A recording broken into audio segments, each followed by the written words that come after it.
Justicia. Ley sin orden.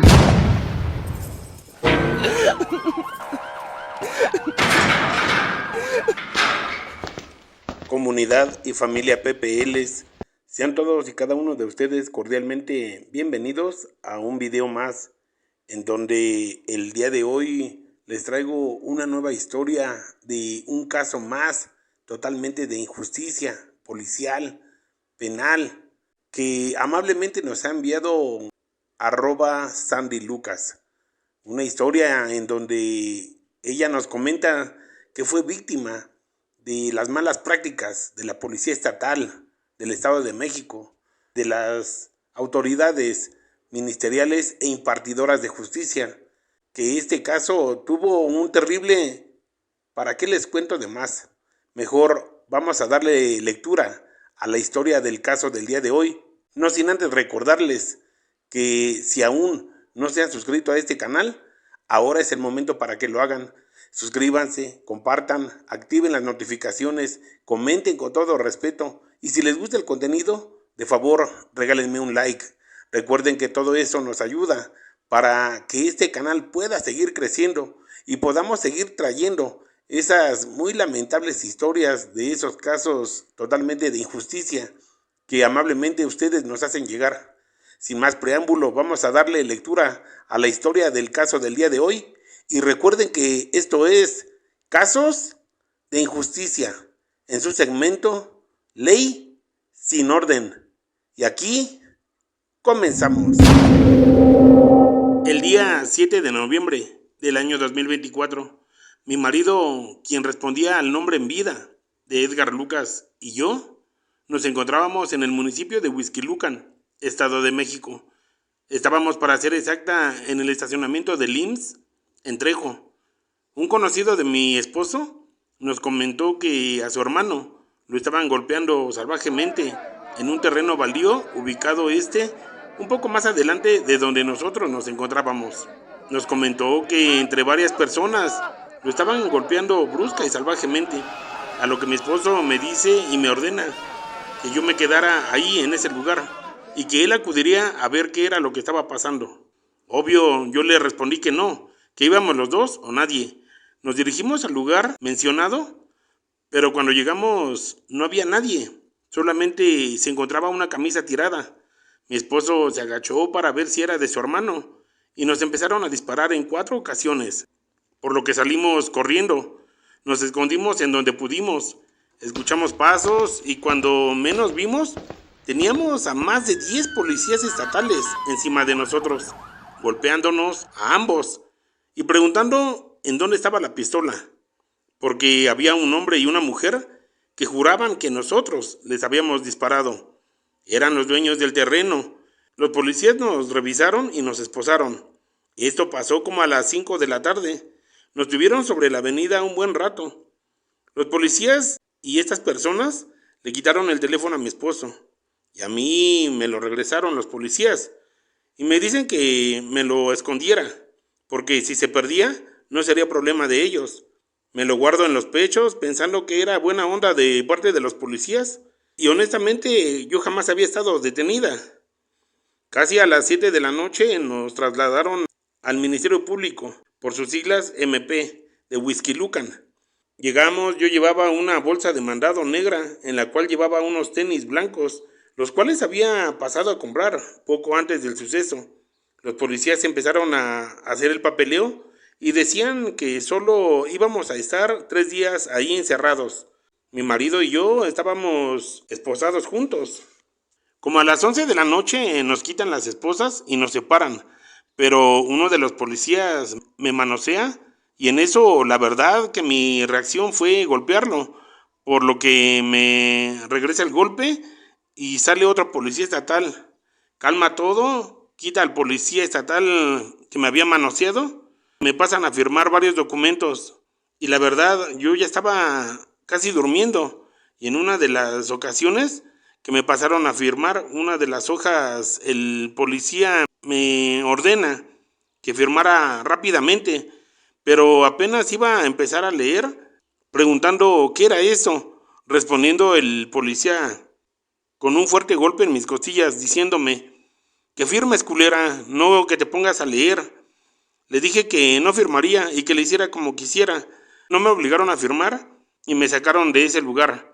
Pasaron a mi marido y de igual forma lo golpearon, pero tampoco firmó dicha hoja. Fue la única que de plano no nos dejaron leer para nada. Como a la 1 de la madrugada nos llevaron al MP de Naucalpan, al médico legista.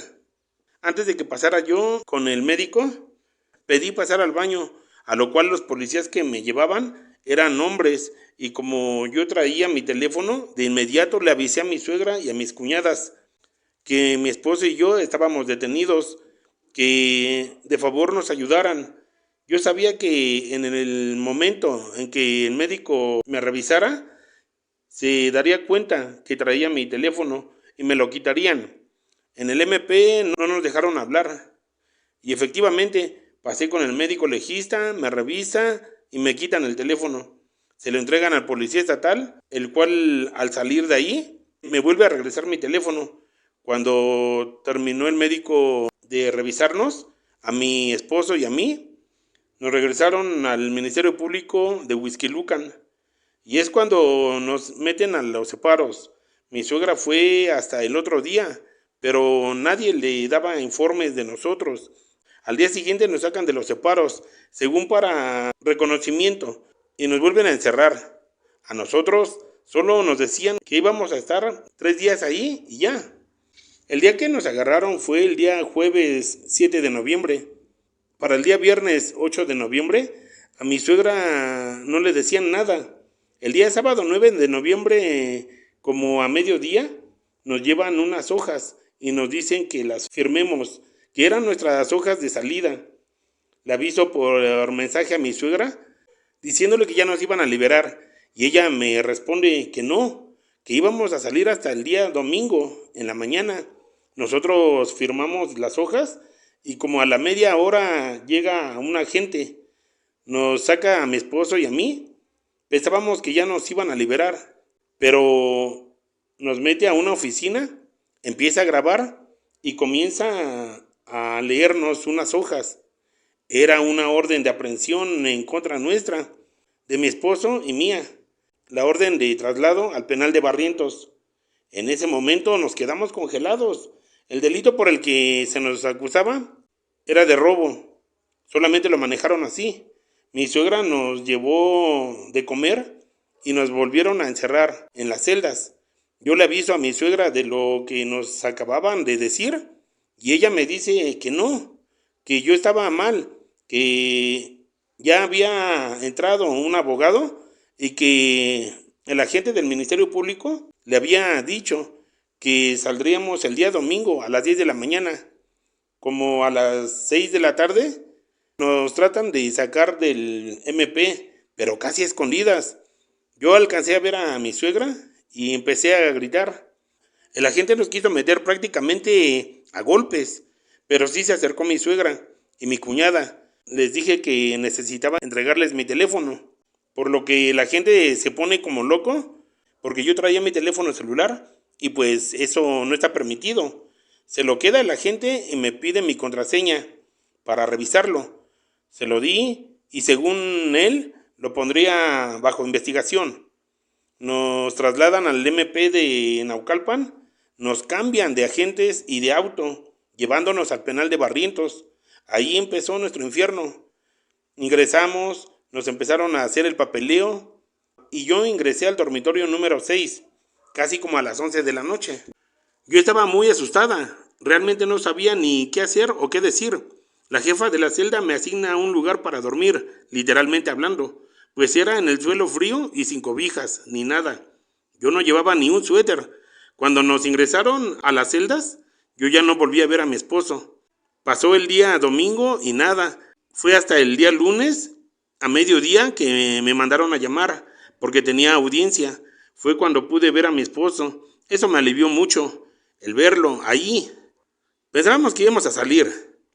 Ese día comenzaron a leer los cargos, el MP y el delito por el que nos imputaban era de robo con violencia a transeúnte.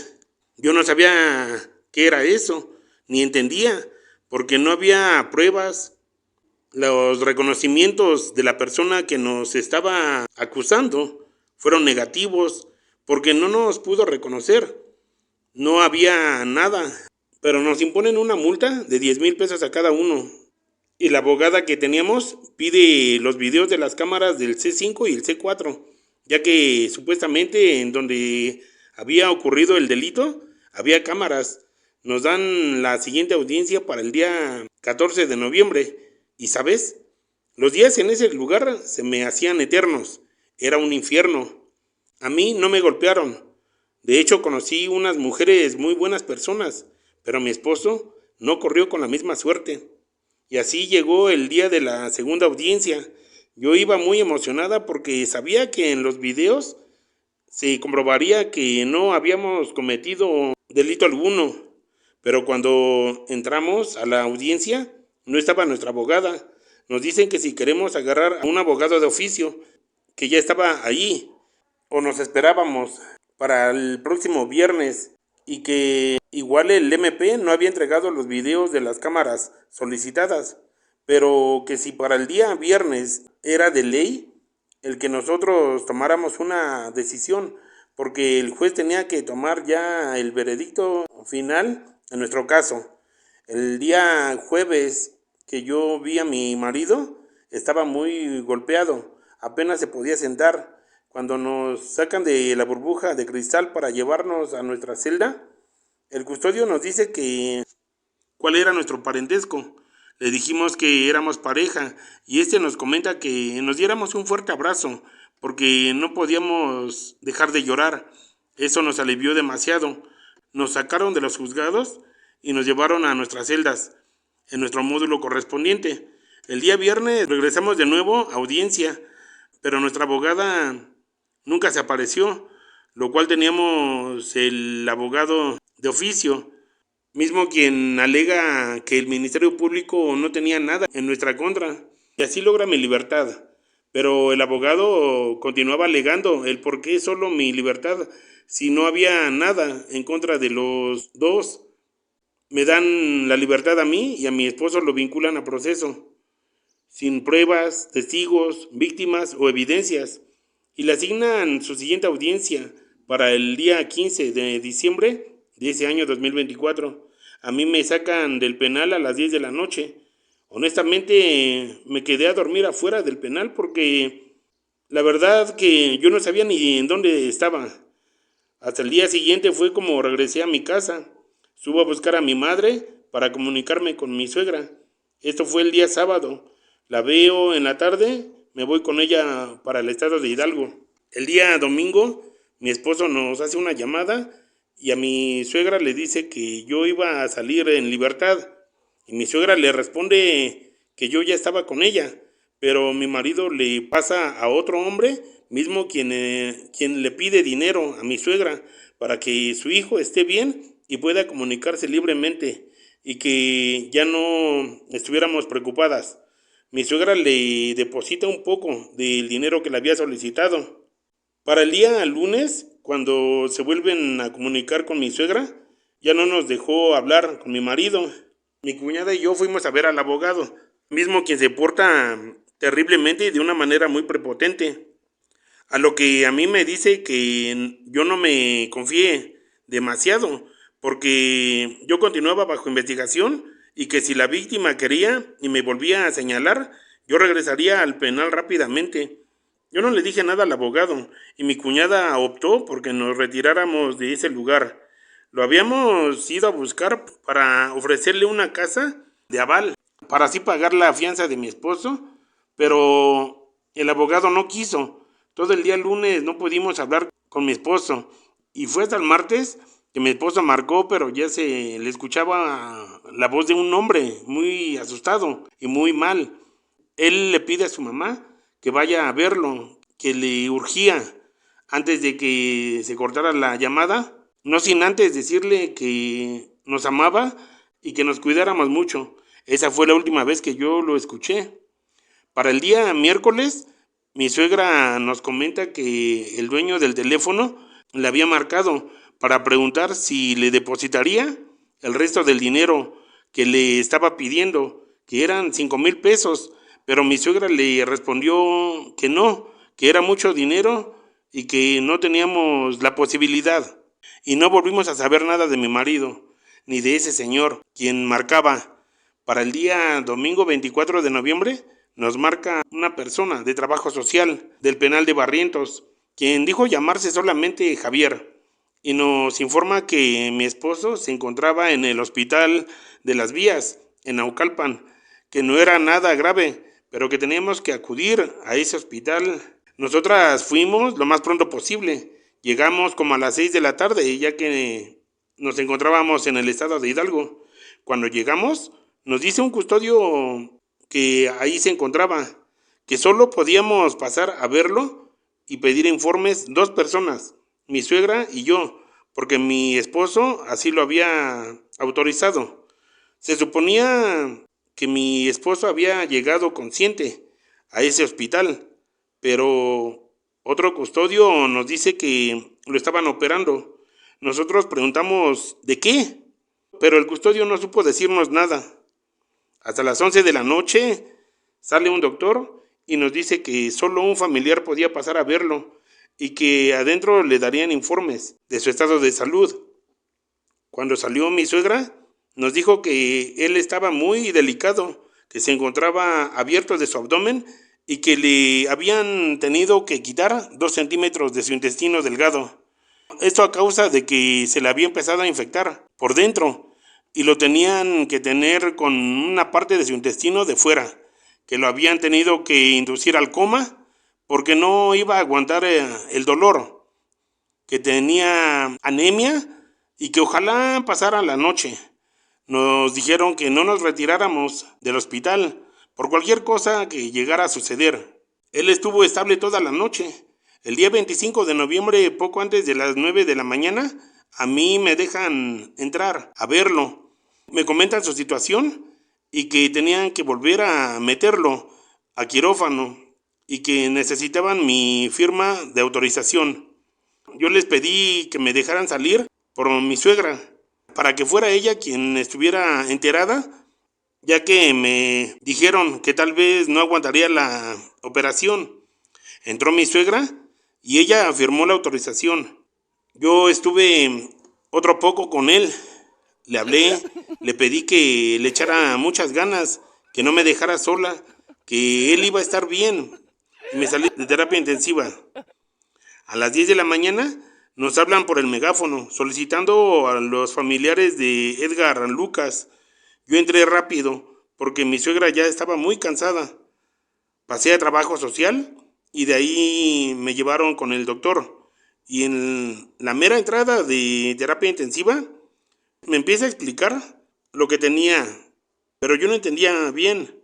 Hasta que el doctor me dijo, ya estábamos terminando de prepararlo para llevarlo a unos estudios y meterlo a quirófano, cuando su corazón se detuvo y no había respondido a la reanimación. Y lamentablemente mi esposo ya había fallecido.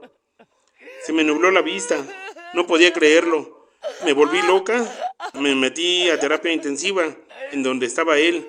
Ya estaba desconectado y desintubado. Como pude, lo abracé, lo levanté. Le grité que no me dejara, que por favor no me dejara, que despertara. Me jalaron, me pidieron que me calmara, que no podía estar así en esa situación y que nos iban a dar permiso de despedirnos para que saliera por su madre. Yo no quería dejarlo ahí. Yo salí por mi suegra y su hermana. Ellas no podían ni hablar. Entraron a despedirse y fue muy doloroso ver todo eso. Ver a mi marido ahí en esa cama, sin vida.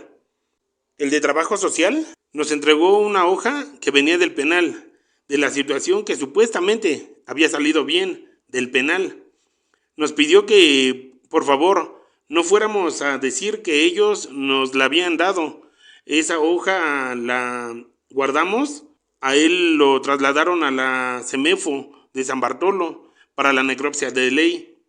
Él falleció ese mismo día, lunes 25 de noviembre del año 2024 a las 9:42 de la mañana y nos entregaron su cuerpo hasta el día miércoles 27 a la 1 de la tarde. Los resultados de la necropsia fueron que él llevaba más de 3 días en coma, que lo habían picado. Y en el penal, para tapar lo sucedido, lo abrieron a partir de donde lo habían picado.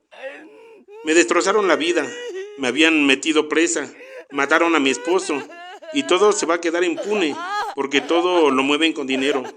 El penal cubrió todos los gastos funerarios y andaba un abogado de trabajo social del penal allí, pero era una persona súper prepotente, malo, grosero. Él me informó que yo tenía que acudir al penal por una hoja y la verdad, yo no he ido por miedo a correr con la misma desgracia y mala suerte que mi marido. Esa ha sido la triste y muy lamentable historia del caso de mi esposo y yo. Y créanme que eso que viví no se lo deseo a nadie. Estoy segura que esa maldita gente que picó a mi esposo, el personal del penal y todos los que estuvieron involucrados en esa injusticia que nos dolió y nos dejó una herida, una marca, lo pagarán en esta vida cuando les llegue su karma y la verdadera justicia les cobre. Y esa justicia será la divina, la de Dios. Muchas gracias.